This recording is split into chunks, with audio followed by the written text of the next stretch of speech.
Le village de L'Anse-Saint-Jean est d'abord et avant tout le royaume des amoureux de la nature. Quelques maisons centenaires assurent un charme pittoresque au village.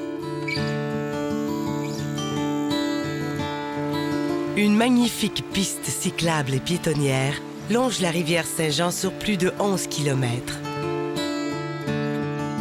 Et pour celui qui aime le kayak, l'Anse-Saint-Jean n'est ni plus ni moins qu'un petit coin de paradis.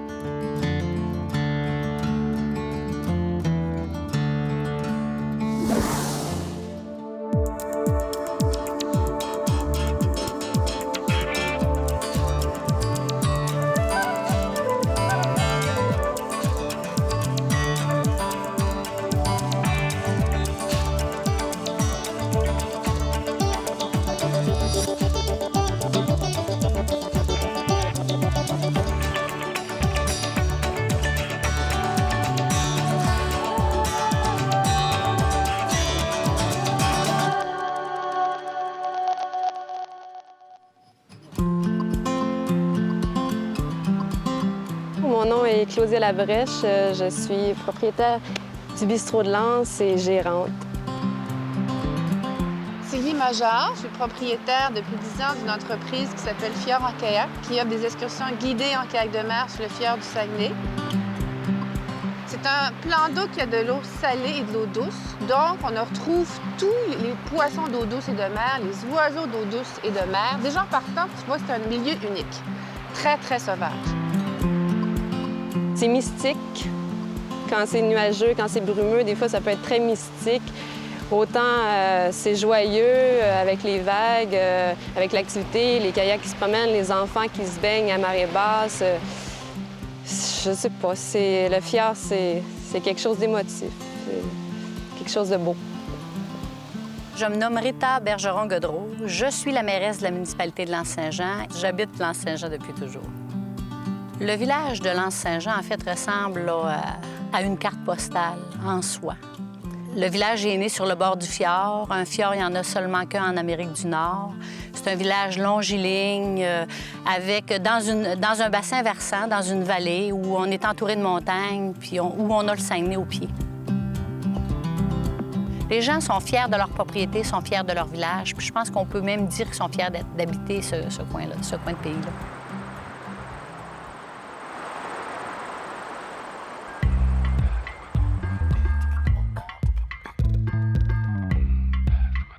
La région du Saguenay-Lac-Saint-Jean s'étend sur près de 100 000 km², entre le fjord de la rivière du Saguenay et le lac Saint-Jean, le plus grand lac québécois. Saguenay provient du mot montagnais « sakami », qui signifie « d'où sort l'eau ». Les quelques 1500 habitants permanents de l'Anse-Saint-Jean sont à 300 km au nord de la ville de Québec.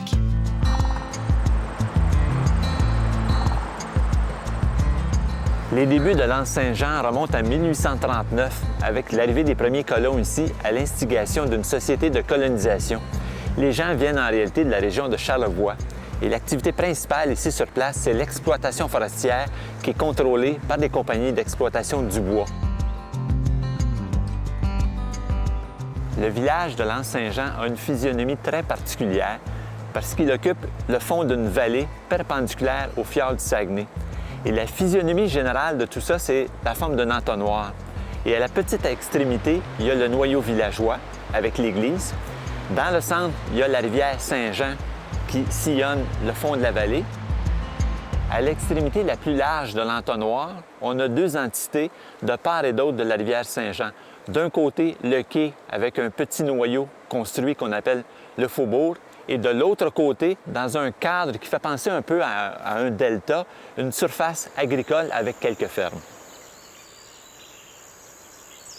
L'Anse-Saint-Jean est un beau village parce qu'il est tout à fait représentatif de ces peuplements de colonisation le long du Saguenay au 19e siècle, parce que sa configuration générale d'origine est très bien conservée, et aussi parce que son architecture, même si elle n'est pas exemplaire ou unique sur le plan stylistique, conserve une sobriété d'ensemble et une certaine unité.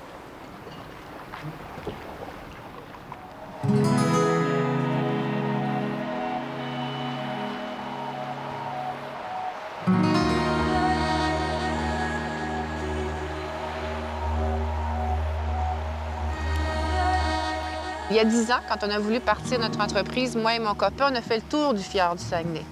Et on s'est arrêté à L'Anse-Saint-Jean, premièrement, par la beauté du village. Et quand on a voyagé un peu dans le Québec et à l'extérieur du Québec, on est surpris par tous les éléments de nature réunis en un seul endroit. C'est un endroit touristique, mais qui n'est pas encore trop touristique. Pour un amoureux du plein air, ça c'est certain que L'Anse-Saint-Jean, 4 saisons, est le village à venir. Il y a eu un moment donné dans ma vie où j'ai voulu retrouver mon contact avec la nature et les choses réelles de la vie aussi. Parce que je pense qu'en ville, on perd beaucoup de temps à se battre, des fois pour des choses inutiles. Et on a l'impression de ne plus avoir de temps pour nous. Alors, j'ai fait le virage 190 degrés, c'est vraiment le cas de le dire, à la mi-trentaine.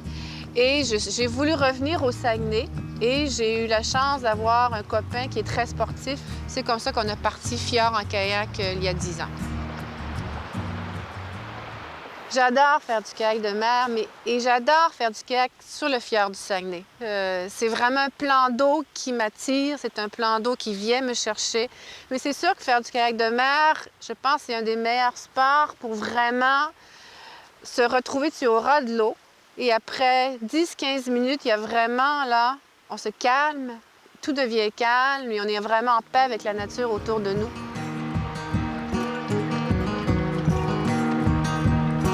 Et on sent aussi que c'est millénaire, hein? Ça existe depuis des années. On peut s'imaginer en se fermant les yeux qu'il y a des Amérindiens qui, chaque printemps, se rendaient à Tadoussac, des centaines et des centaines de canaux sur le fjord du Saguenay pour aller vendre leur peau. On sent qu'il y a de l'histoire dans ce plan d'eau, beaucoup.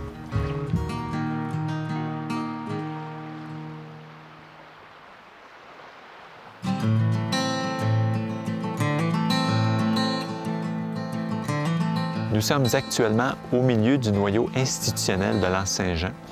Ce noyau est composé principalement du presbytère, de l'église et du cimetière. Le presbytère est construit à partir de très gros blocs de granit dans les tons de rose et de gris. Ce matériau est utilisé aussi pour l'église, ce qui donne un ton général assez homogène à ces deux édifices. Ils s'intègrent aussi parfaitement l'un à l'autre parce qu'ils sont dans le style néoclassique. Le presbytère arbore ce style lui aussi. Il est manifeste dans sa conception générale, dans la distribution des ouvertures qui est symétrique, mais il est évident que parce que c'est un édifice de la fin du 19e siècle, il y a des manifestations stylistiques autres, un petit peu éclectiques, et c'est la galerie qui en témoigne. La galerie comporte une balustrade avec des balustres tout à fait classiques. Les poteaux sont aussi classiques, sauf qu'on a des consoles qui dénotent une certaine influence, disons, victorienne. L'église relève d'un plan très simple qui a été conçu par un architecte de l'extérieur, un architecte de Québec. Le style néoclassique de l'église s'affiche particulièrement dans ses ouvertures qui sont surmontées d'arcs en plein cintre et dans le fait qu'en façade, on retrouve un grand fronton triangulaire. Le site est très joli, très arboré, avec une prédominance de pommiers. En contrebas, on trouve le cimetière dans un environnement assez bien conservé. Et si jamais vous manquez d'inspiration pour un prénom, je vous invite à consulter le répertoire magnifique qu'on retrouve sur les pierres tombales ici. Vous y trouverez sûrement votre compte.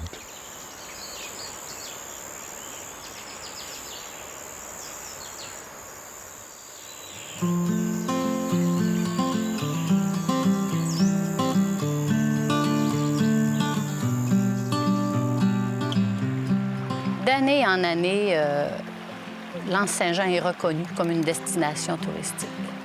On a fait beaucoup de chemin depuis les 20 dernières années. De conserver le patrimoine, là, ça encourage puis ça amène de l'eau au moulin dans le cadre de l'industrie touristique.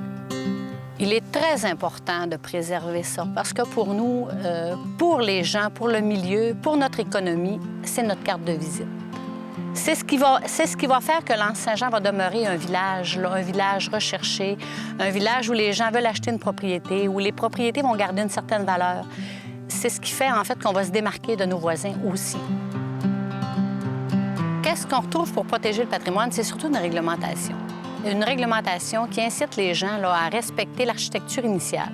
Donc, quand on parle de revêtement, quand on parle de couleur, quand on parle de fenestration, d'agrandissement de propriété, tout ce qui touche l'aspect extérieur du bâtiment.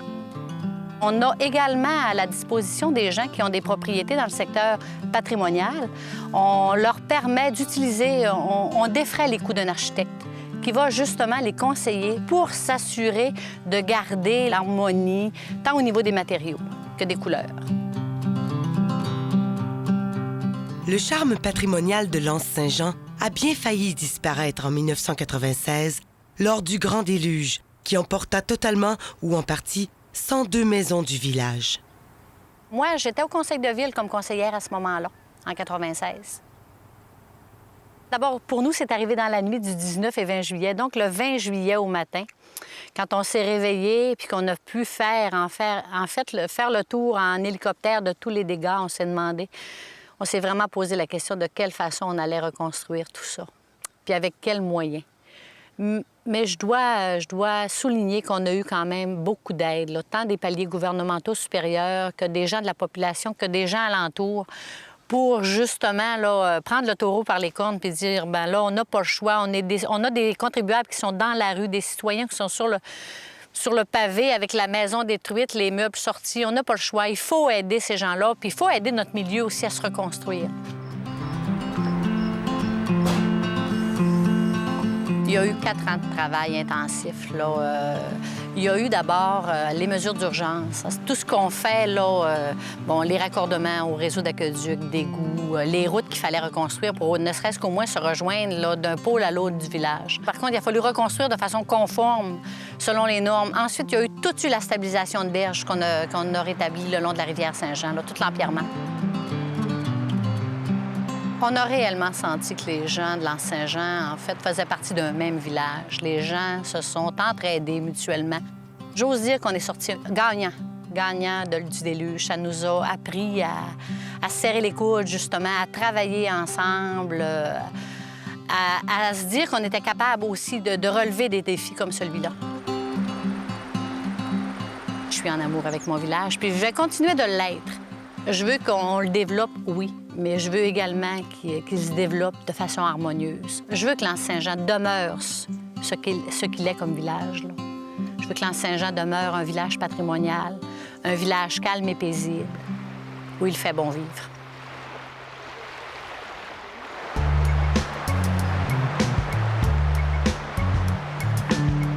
Les ponts couverts ont été construits au Québec principalement dans les régions de colonisation à la fin du 19e siècle et au début du 20e siècle.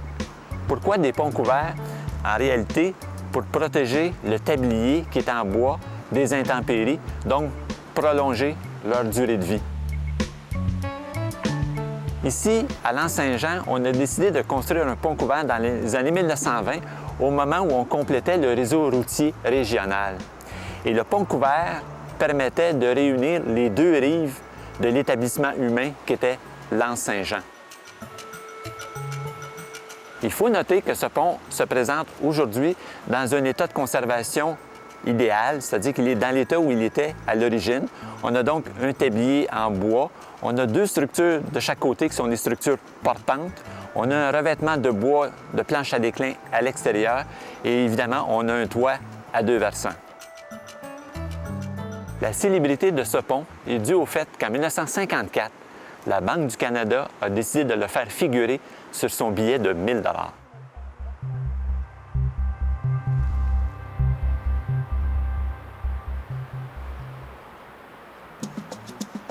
À l'Anse-Saint-Jean, il n'y a pas que Dame Nature qui attire le coup d'œil. Plusieurs petites maisons centenaires donnent énormément de charme au village. Monsieur Grimard est tombé sous le charme de l'une d'entre elles il y a déjà plus de 20 ans. Oui, on était attirés par les petites maisons québécoises patrimoniales. On ne voulait pas acheter non plus trop grosse propriété. Puis celle-ci nous a plu tout de suite par son authenticité. Et aussi la maison, les anciens propriétaires qui l'avaient restaurée avaient quand même respecté le caractère de la propriété. Et ça nous a plu beaucoup. Au fil des ans, Monsieur Grimard s'est toujours assuré de conserver l'esprit de cette maison qui date de 1880. Pour lui, pas question de toucher aux fenêtres et aux balcons. Troquer le témoignage d'une certaine époque pour un peu plus de lumière, pas question. Garder les maisons, garder leur cachet, c'est garder notre authenticité, notre histoire, la simplicité des matériaux que les gens utilisaient à l'époque. C'est un village quand même assez pauvre. Les gens avaient peu de moyens, alors ils faisaient de très jolies choses avec ce qu'ils avaient à leur disposition. Alors, je pense que c'est important de respecter ça.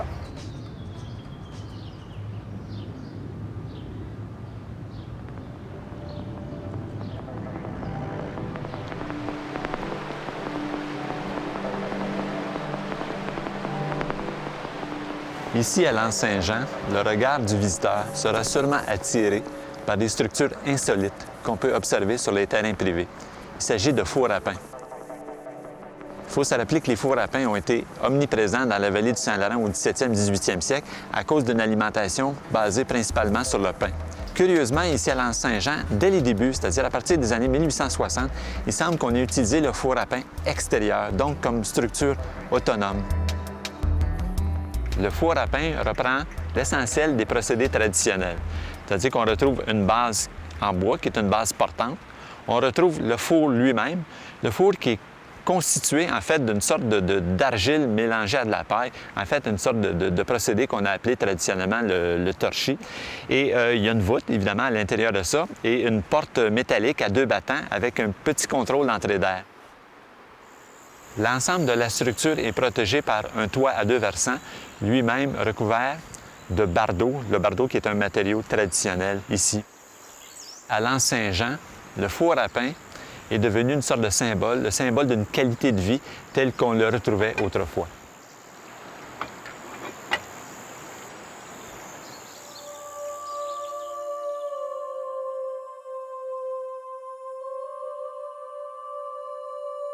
Moi, je cherchais vraiment un endroit, là, justement, où je pouvais retrouver la montagne, l'eau, la nature. Puis c'est mon oncle, Jacques Racine, qui m'a amené ici parce que lui, ça fait 30 ans qu'il habite ici. Donc, à chaque fois, j'avais des petites crises existentielles. Je venais le voir ici, puis je disais, Colin, j'aimerais donc ça pouvoir vivre ici. Lui, avec des amis, avait le projet de partir un café-bistrot. Puis, bien, il y avait besoin de gens aussi, puis il y avait besoin de quelqu'un pour le gérer. À travers nos conversations, on rêvait de ça un petit peu sans penser que ça pouvait arriver. On le souhaitait, mais je me disais, bon, ça va arriver peut-être dans 10 ans, dans 15 ans. Puis finalement, 6 mois après, mon oncle m'a appelé pour me dire qu'il y avait la bâtisse qui était un ancien club de pêche à saumon. Donc, bien, on a sauté sur l'occasion.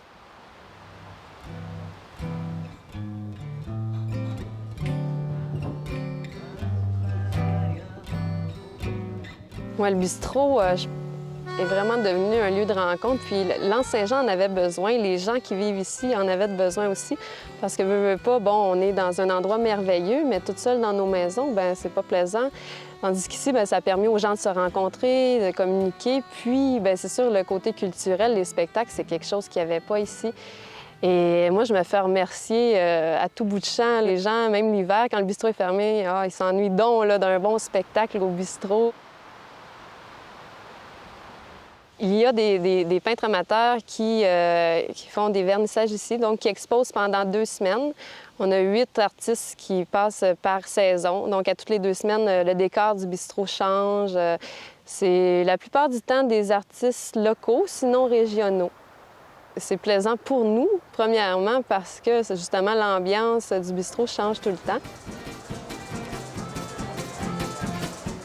Le bistrot, pour moi, il a vraiment fait revivre le village et il a ramené les jeunes aussi à l'Anse-Saint-Jean parce qu'il y a beaucoup de jeunes qui ont été élevés ici, mais que tous les étés repartaient en ville et il n'y avait pas d'espoir de pouvoir trouver un emploi. Le bistrot, ça a quand même créé 14 emplois sur une population de 1200 personnes. C'est beaucoup. Oui, c'est clair que le bistrot a fait mon bonheur. Ça m'a permis de vivre en région, ça m'a permis de rencontrer des gens, ça me permet d'assister à des super bons spectacles, ça me permet de rencontrer des artistes. On est vraiment un beau groupe là, installé à l'Anse-Saint-Jean. On n'est pas perdus tout seuls dans notre village. On a bien du monde qui nous entoure.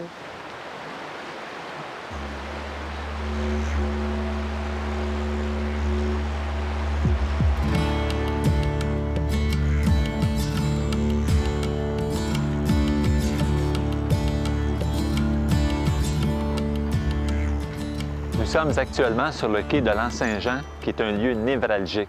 Il faut se rappeler qu'au début de la paroisse, dans les années 1860, la communication se fait à l'extérieur par le biais de la voie maritime, c'est-à-dire le fjord du Saguenay. C'est ainsi qu'on communique avec les paroisses avoisinantes en bateau ou en embarcation.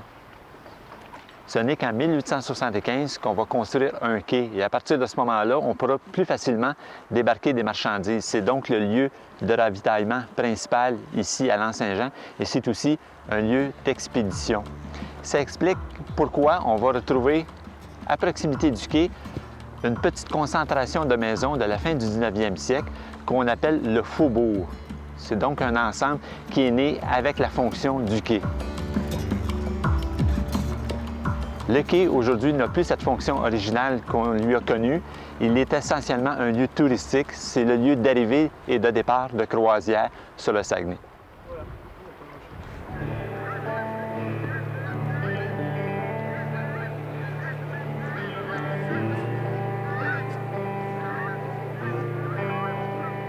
Je pense que la qualité de vie qu'on a ici est tellement exceptionnelle. J'ai un petit garçon de 7 ans que je laisse tout l'été se promener en vélo. Oui, il a un gardien pas loin, mais souvent, je lui donne rendez-vous à tel endroit, il est seul. Il n'y a pas beaucoup d'endroits au Québec, je pense, qu'on peut se permettre d'avoir une si belle qualité de vie. On n'a pas tous les services qu'il nous faut. On n'a pas de boulangerie, on n'a pas de chocolaterie. Je veux dire, dans le domaine du plein air aussi, il n'y a pas de base d'escalade ici encore, puis ça fonctionnerait, il y a de la roche partout. Non, il y a de la place encore, vraiment, là, pour des nouvelles idées, puis pour des trucs de base aussi, là. Il faut bonifier l'offre. Il faut améliorer les infrastructures de route. Il faudrait y avoir là, des trottoirs pour que les gens puissent circuler de façon plus sécuritaire à pied. Il faudrait faire un lien vert là, très bien déterminé entre le camping et le quai, qui est le noyau fort du village en été. Il faudrait être capable de soutenir toute notre économie. Moi, je crois que l'été, la saison est très bien partie. Je pense que l'Anse-Saint-Jean va se développer vraiment au niveau de l'hiver. D'après moi, les sentiers vont se développer pour le ski, pour la raquette. Donc, tout le secteur de la montagne, de Périgny, va bouger beaucoup d'ici les 20 prochaines années. Je dis souvent à mes conseillers, on est dans l'obligation de se développer si on ne veut pas s'éteindre. J'espère que ça va se développer dans le bon sens, dans le sens de l'écotourisme, en respectant la nature, puis qu'il n'y aura pas trop d'erreurs à ce niveau-là qui vont affecter le paysage.